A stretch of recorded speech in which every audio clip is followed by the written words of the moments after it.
vamos a empezar la clase del día de hoy, ¿ya? Vamos a terminar en realidad de abarcar las patologías en el hígado. La última que hemos reservado son los tumores hepáticos, ¿ya? Los objetivos de la clase van a ser diferenciar las lesiones benignas de las malignas. Hay que ver el patrón radiológico que puede presentar el hepatocarcinoma, que puede ser pregunta de examen, que les adelanto, ¿ya? Y comprender los criterios de responsabilidad y trasplante hepático.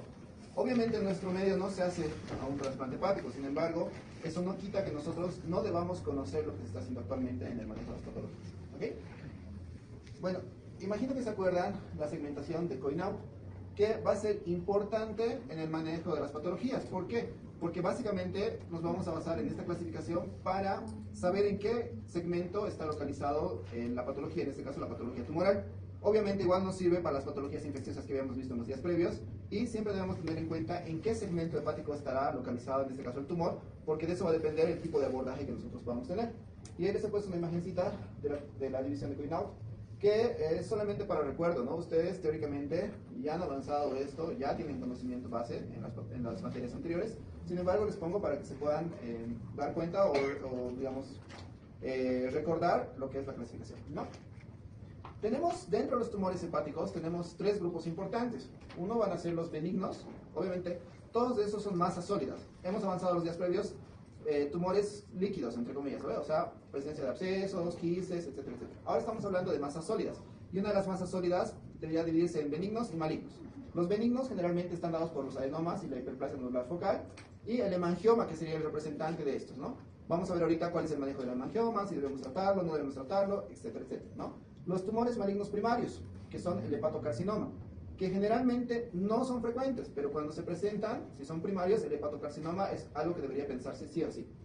Y los tumores malignos secundarios, que serían las metástasis, que son los tumores malignos más frecuentes en el hígado. ¿Qué quiere decir? Si nosotros tenemos una sospecha de un tumor maligno, ya sea por la ecografía, por la tomografía, por los datos clínicos que vamos a ir revisando ahora, en un paciente tenemos que pensar lo primero que es maligno, ¿no? Y lo segundo, que puede ser metastásico. ¿Qué quiere decir? Que los tumores son más metastásicos que propios del hígado, ¿ya? Y son 20 a 1, o sea, cada 20 tumores metastásicos existe uno primario. O sea, ¿puede ser pregunta examen igual? Sí, porque es algo muy importante, ¿ya? Dentro de los tumores benignos, como decíamos, tenemos el hemangioma cavernoso, la hiperplasia nodular focal y el adenoma hepático, ¿ya? Vamos a ir desglosando cada uno de ellos ahora. El hemangioma cavernoso es una malformación vascular, no neoplásica, y que presenta lagos vasculares compuestos por el endotelio hepático, ¿no? Generalmente el diagnóstico es por resonancia magnética o tomografía, en los cuales está el signo de la bombilla brillante, que es hiperintenso en T2, que sería una característica de estos tumores, o el realce periférico nodular centrípeto, que sería el llenado progresivo en goteo, que sería el hallazgo en la tomografía que nosotros podemos encontrar, ¿ya? Y la conducta, observación, prohibido biopsiar, porque estos tumores son básicamente vasos sanguíneos acumulados dentro del hígado. Entonces, no se debe biopsiar a estos pacientes, y la conducta solamente es observación. A menos que presenten una complicación, recién se puede pensar en alguna alternativa terapéutica, pero esta alternativa terapéutica va a ser arriesgada y compleja debido a la naturaleza del tumor, ¿ya? Otro tumor que tenemos es la hiperplasia nodular focal. Generalmente es una hiperplasia de una arteria central mal formada, y tiene algo patognomónico, que es la cicatriz central estrellada, ¿ya? Tenemos que ver que este es un tumor benigno, no tiene riesgo de malignidad ni riesgo de ruptura, por lo tanto el manejo de estos tumores es netamente conservador. Primer tumor, hemangioma, conservador. Hiperplasia nodular focal, conservador. Si tenemos uno de estos dos diagnósticos, no se debe hacer nada, a menos que el paciente presente alguna alteración de crecimiento, de dolor o de complicación del tumor, que generalmente no se presenta en estos tumores, ¿ya? Y el tercero es el adenoma hepático. Está asociado con los anticonceptivos orales, los esteroides o la obesidad, ¿ya? En el manejo quirúrgico, los varones siempre se deben operar por el alto riesgo que pueden tener de malignidad. O sea, son benignos, pero tienen riesgo de convertirse en malignos, sobre todo en varones. Por lo tanto, el tratamiento es quirúrgico. Y en mujeres, la resección, si es mayor a 5 centímetros, o si le quitan, por ejemplo, si la paciente estaba consumiendo anticonceptivos orales, le quitan los anticonceptivos y no mejora, no involuciona, no disminuye de tamaño, el tratamiento también sería la cirugía. Y tenemos acá una imagen de las características del adenoma hepático. Es ácido periódico de Schiff positivo, o sea que es un tumor brillante. Las triadas portales están ausentes. La arquitectura hepática está desorganizada, ¿ya? Pregunta examen, ¿cuáles son las características histológicas de un adenoma hepático? Y ya tienen la respuesta, ¿no? Ok. Ahora vamos a hablar de los tumores malignos, que pueden ser, como les he dicho al principio, primarios y secundarios. Los primarios serían el hepatocarcinoma y los secundarios serían metástasis, como sus representantes, ¿ya? Dentro del hepatocarcinoma, generalmente hablamos de estos tumores en pacientes con cirrosis. ¿Qué quiere decir? Para que un paciente tenga hepatocarcinoma, debería tener asociada una cirrosis de algún tipo, generalmente por virus, de la hepatitis B, la hepatitis C, hepatopatía alcohólica o NASH, que significa hepatopatía no alcohólica. Cualquiera de las hepatopatías que produzca cirrosis puede ser un factor condicionante a que el paciente desarrolle un hepatocarcinoma. Y si nosotros sospechamos de un hepatocarcinoma, debería tener una base de cirrosis. O sea, los dos tienen que estar asociados en la presentación del diagnóstico, ¿ya? En la fisiopatología es una necrosis con regeneración que va a ocasionar una displasia de alto grado y una neovascularización arterial, que son la base de la patología, y el tamizaje que se puede hacer con la ecografía más alfa-fetoproteína cada 6 meses en pacientes cirróticos. ¿Qué quiere decir? Un paciente cirrótico debe tener controles ecográficos para evitar o para descartar o para diagnosticar de forma pronta una patología neoplásica de este tipo. ¿Por qué? Ahorita vamos a ver. Doctor. Sí, sí. Ok. Bueno, vamos a ver que estos tumores generalmente tienen que tener un respaldo de imágenes. ¿Qué quiere decir? Que su diagnóstico básicamente está hecho con, primero, cirrosis más una masa, y las imágenes nos pueden presentar tres cosas importantes, que son la fase arterial, o el wash-in, la fase portal, o el wash-out, y en la parte, ahorita les voy a mostrar, y en la parte del lavado, entre comillas, va a ser la representación de la cápsula tumoral. Pregunta de examen. La característica de los tumores tipo hepatocarcinoma son tres imagenológicamente en la tomografía contrastada. El wash-in, que es la entrada en la fase arterial. ¿Qué quiere decir? Que en la fase arterial el tumor se va a llenar de contraste, rápido, 20-15 segundos se va a llenar de contraste. En la fase venosa, que tarda 60-70 segundos, el tumor se va a vaciar del contraste, entre comillas. O sea, se llena de contraste, se vacía de contraste. Es como si se lavara el tumor. A eso hace referencia el wash-in y el wash-out, ¿ya? Y a los 3 a 5 minutos ya vamos a ver una cápsula tumoral. Entonces ahí tenemos la representación de las tres imágenes, ¿no? Captación de contraste, lavado de contraste y presencia de la niña, que serían las características de este tumor. Por lo tanto, si tenemos un tumor en un cirrótico que tiene estas características, probablemente ni siquiera necesite biopsia ese paciente. Tal vez con el estudio imagenológico ya se haga el diagnóstico de ese paciente, ¿ya? Pregunta de examen, ¿ya? Características imagenológicas de los tumores tipo hepatocarcinoma. Ya tienen la respuesta. Y vamos a hablar de la clasificación de Barcelona. Cuando tenemos afectación hepática, generalmente usamos el Child-Pugh, ¿no? ¿Saben qué es el Child-Pugh? ¿No? ¿Han avanzado gastro, clínica? ¿En qué semestre avanza gastro? ¿En qué año avanza gastro? ¿Quinto? Quinto, en este, pero... Ya, su siguiente bloque. Sí. Bueno, van a ver que los gastroenterólogos cuando tienen patología hepática utilizan para todo el Child-Pugh, que es como un predictor del daño hepático, ¿ya? Entonces, tenemos aquí nosotros varias alternativas. Por ejemplo, un estadio inicial de un tumor sería menor a 5 centímetros o hasta 3 nódulos menores a 3 centímetros, y estos son los únicos candidatos a trasplante hepático. Miren, en el estadio B ya es quimioembolización arterial, en el estadio C, que ya sería un estadio avanzado, inmunoterapia, o sea, ya no hay tratamiento como tal, simplemente paliativo, y en el terminal igual paliativo. ¿Esto podría entrar dentro del examen? Sí. Clasificación de Barcelona, el estadio B, ¿qué tratamiento requiere? El estadio C, ¿qué tratamiento requiere? Ya. Y aquí tenemos igual la clasificación de Barcelona. Igual vamos viendo que en estadios iniciales generalmente son candidatos a ablación o resecciones hepáticas. En estadio A puede ser trasplante o ablación. Estadio B ya es quimioembolización. Estadio C ya es tratamiento sistémico. Y el estadio D ya es una etapa terminal. Y miren la supervivencia. En los tumores estadio inicial o A, la supervivencia es mayor a 5 años. En cambio, en los tumores estadio D, la supervivencia es 3 meses, ¿no? Entonces es un tumor altamente agresivo cuando se presenta. Por lo tanto, nosotros tenemos que hacer un diagnóstico precoz de estos pacientes. El paciente cirrótico tiene que hacerse nomás controles de imágenes para evitar que desarrolle un tumor que ya no sea de tratamiento, ¿no? Y hay que ver los criterios de Milán. Estos criterios de Milán igual nos dicen el trasplante hepático, ¿no? Y aquí vamos a ver un poquitito.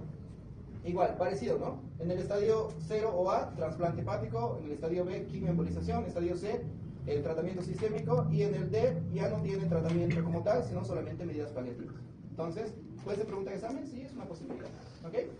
Antes se hablaba que las metástasis hepáticas generalmente no eran tratables. Actualmente ya se pueden tratar las metástasis hepáticas. ¿Por qué? Porque estos tumores generalmente se presentan como complicación de patologías neoplásicas, ¿ya?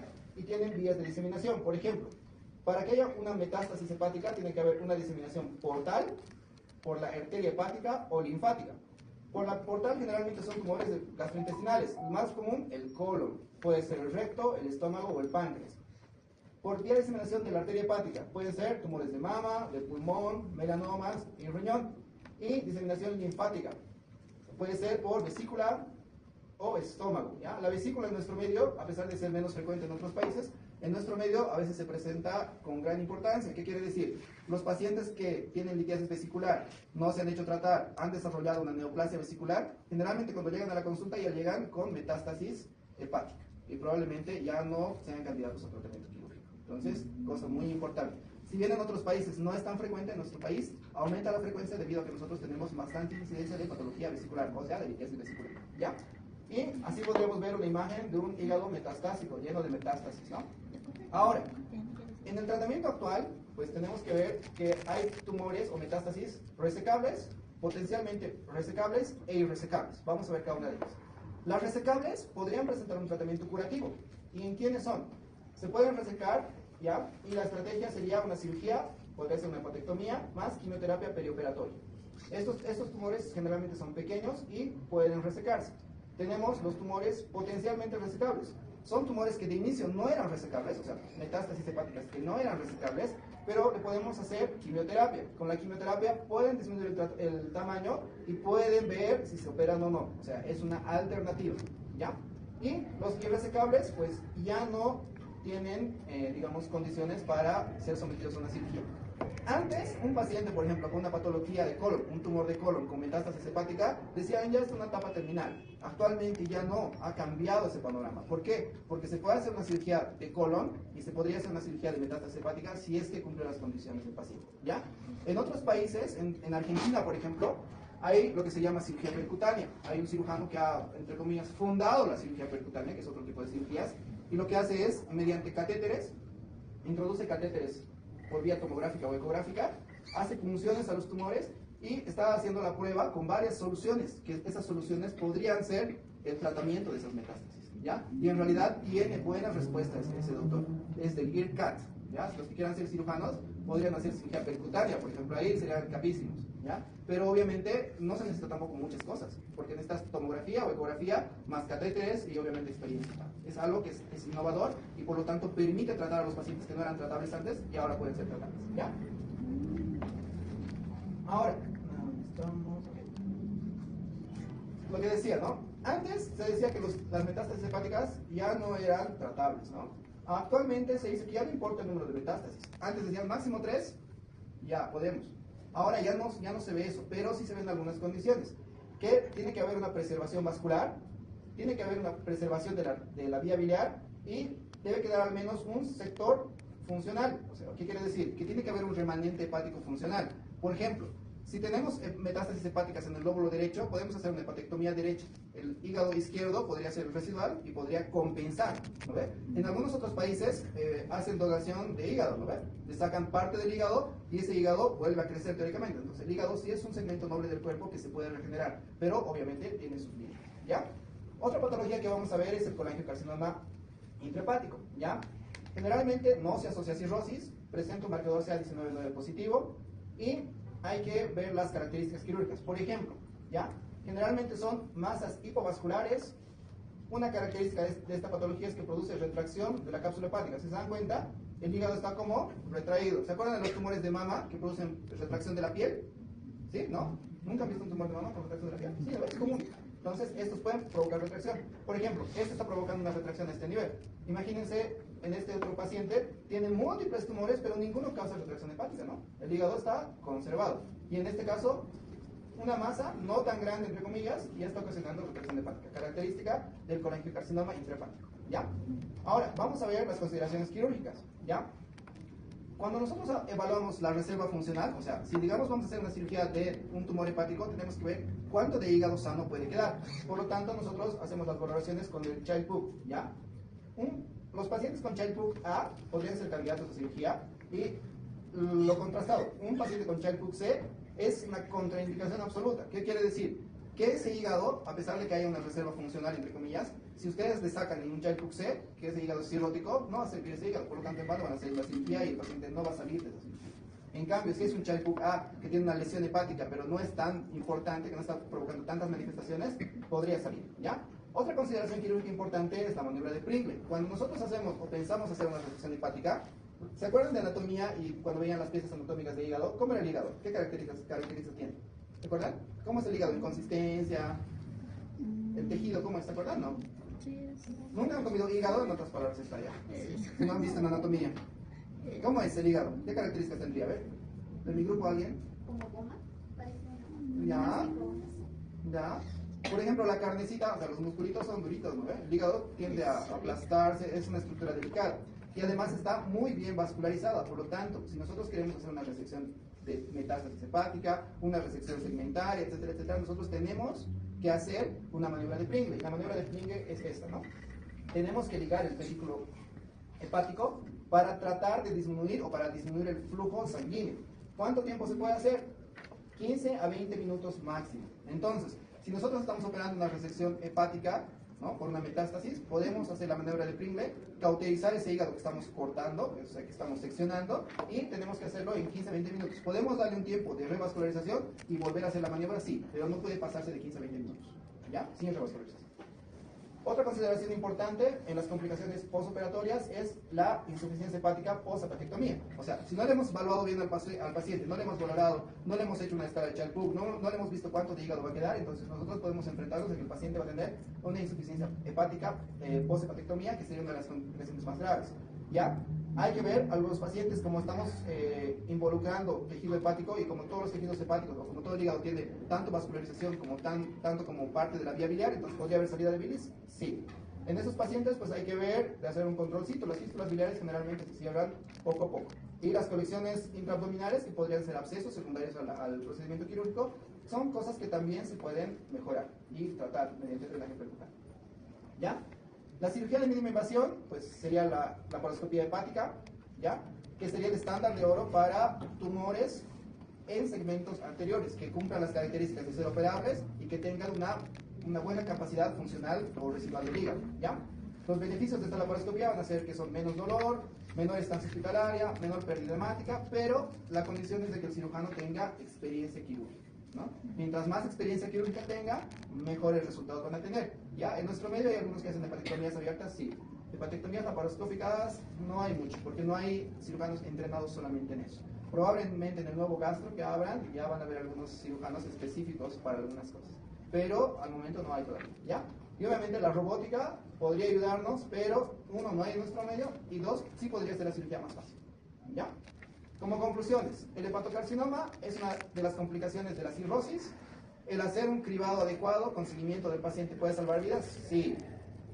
En el hepatocarcinoma, ¿la radiología sustituye a la biopsia? Sí, porque solamente con una tomografía que tenga Washington, Wasson y el RAS en la tercera imagen podríamos hacer el diagnóstico. Sí.